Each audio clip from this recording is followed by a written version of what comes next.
Olá, amigos! Estamos de volta. Sou Beto Rossati, jornalista da equipe de comunicação da Camisc, e a Naides Adriana Vez, que é a nossa analista de mercado, ligada aí no mundo das commodities e a política de preços no Brasil e no mundo estão interligados, não é? Na semana passada nós pudemos aí avaliar o nosso mercado na estreia deste quadro aqui nas redes sociais da Camisc, e hoje estamos de volta. Vamos falar um pouquinho sobre soja, trigo e milho e também sobre a cadeia das carnes, que estamos vivendo um momento de bastante tribulação para o nosso produtor. Naides, obrigado por estar com a gente, né? E o que os últimos dias têm dito para todos nós em relação ao mercado, começando pela soja, Naides. Olá, Beto, olá a todos os nossos ouvintes.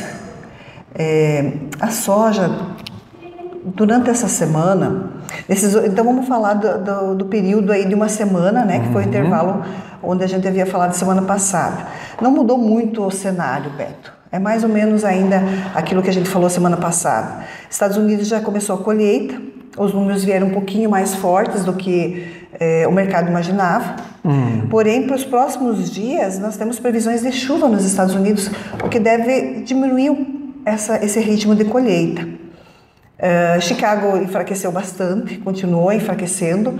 A gente percebe assim que pontos principais que tem influenciado nesse momento é a própria colheita da soja nos Estados Unidos, por mais que ela vai ser uma colheita menor, né, um programa menor, mas está entrando, né, e está pressionando Chicago. O produtor americano, ele não vem, assim como o produtor brasileiro, ele também está meio de lado nas fixações, né? Ele também não vem fixando seu produto e vai puxando toda a cadeia, né? Então, sempre na expectativa de uma mudança para melhor. Exatamente.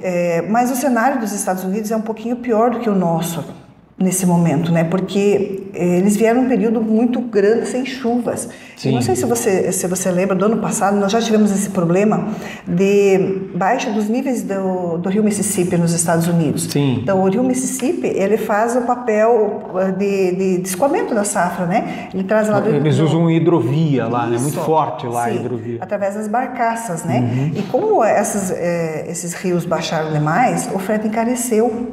Então a soja dos Estados Unidos hoje está muito cara. Ela chega no Golfo do México para exportação, o chinês não compra porque ela está muito cara. Aí ele volta aqui para o Brasil comprar, né? Então as vendas semanais dos Estados Unidos também vieram muito fracas para todas as commodities.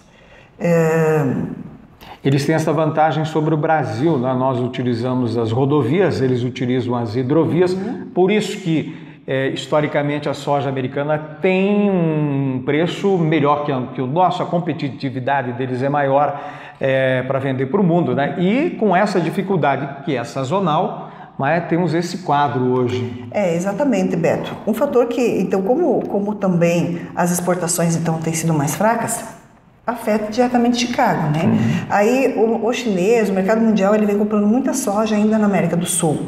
O Brasil está muito barato. A Argentina está muito barata, né, com o programa de soy dólar, mas esse programa de soy dólar ele está voltado um pouquinho mais para as fábricas, para comprar soja para fazer farelo. Os programas anteriores eram mais para exportação de soja. Então, os Estados Unidos, além de perder o mercado de exportação da soja, está perdendo o programa de exportação de farelo também. Isso traz reflexos nos prêmios pagos nos portos, e aí vem um efeito cascata. Efeito cascata. A gente vê o mesmo reflexo no milho, né? O milho deles também está muito caro, então vende milho do Brasil. O programa brasileiro de exportação esse ano vai bater todos os recordes. Nós vamos exportar em torno de 100 milhões de toneladas de soja, vamos exportar 52 milhões de toneladas de milho, algodão, o próprio farelo, nós vamos exportar em torno de 20 milhões de toneladas de farelo. Isso vai bater positivamente, né, nos índices de equilíbrio da nossa balança comercial. É o agro novamente segurando a onda do Brasil, né? Então, Beto, onde que reflete esse superávit em exportações? No nosso dólar. Torna o nosso dólar, o nosso real mais caro, né? Então, o valor do dólar internamente, ele baixa. Só que por consequência, ele faz parte lá da formação do nosso preço e o nosso preço enfraquece. Perfeito, é uma cadeia, né? É uma corrente, um elozinho ligado ao outro, né? Que vai compondo essa... Ontem, na quarta-feira, nós vimos a divulgação do relatório das taxas de juros dos Estados Unidos, né? E do Brasil. Estados Unidos não alterou a taxa de juros.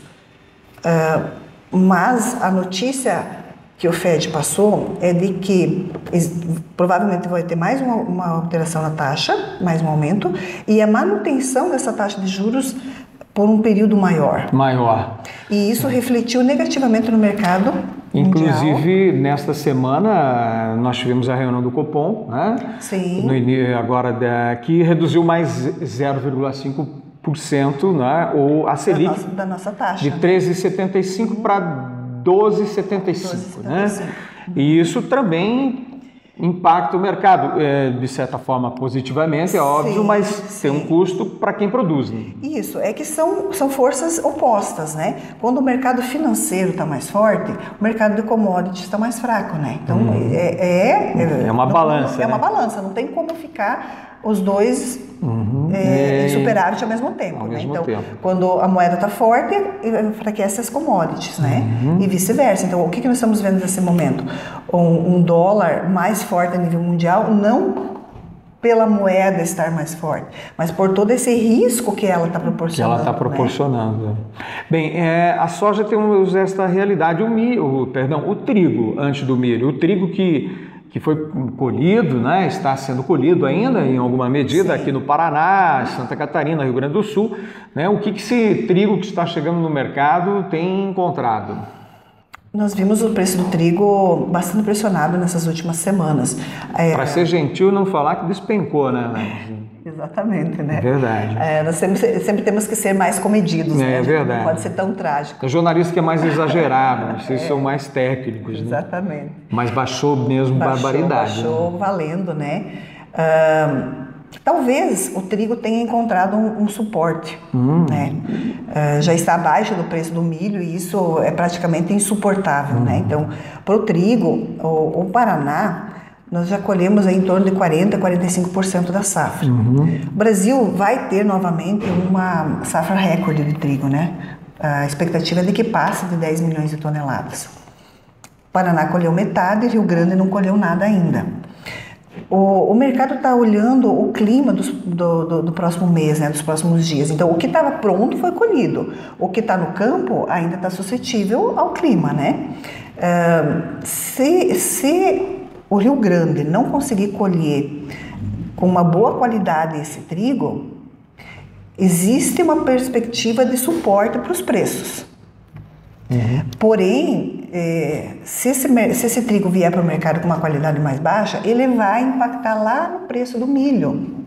Porque daí não vai para farinha, não vai, né, não é utilizado como farinha, ele acaba indo para as rações. Certo. Então. Mas para o trigo, nesse momento, a gente entende que ele está mais ou menos aí achando um suporte, sabe? Uma linha de corte, então. Não vai mais para baixo, mas também não tende a subir muito, né? Não tende a subir muito porque... Encontrou uma estabilidade. Exatamente, porque a gente tem esse estoque interno, então, de alguma forma, tem que escoar, né? Tem que escoar, tem que usar em farinhas, tem que usar em rações, tem que exportar, né? Então, nós precisamos baixar os estoques. Enquanto os estoques não estiverem altos... A velha lei da oferta e procura, né? Exatamente. E o milho, o que a gente diz aí?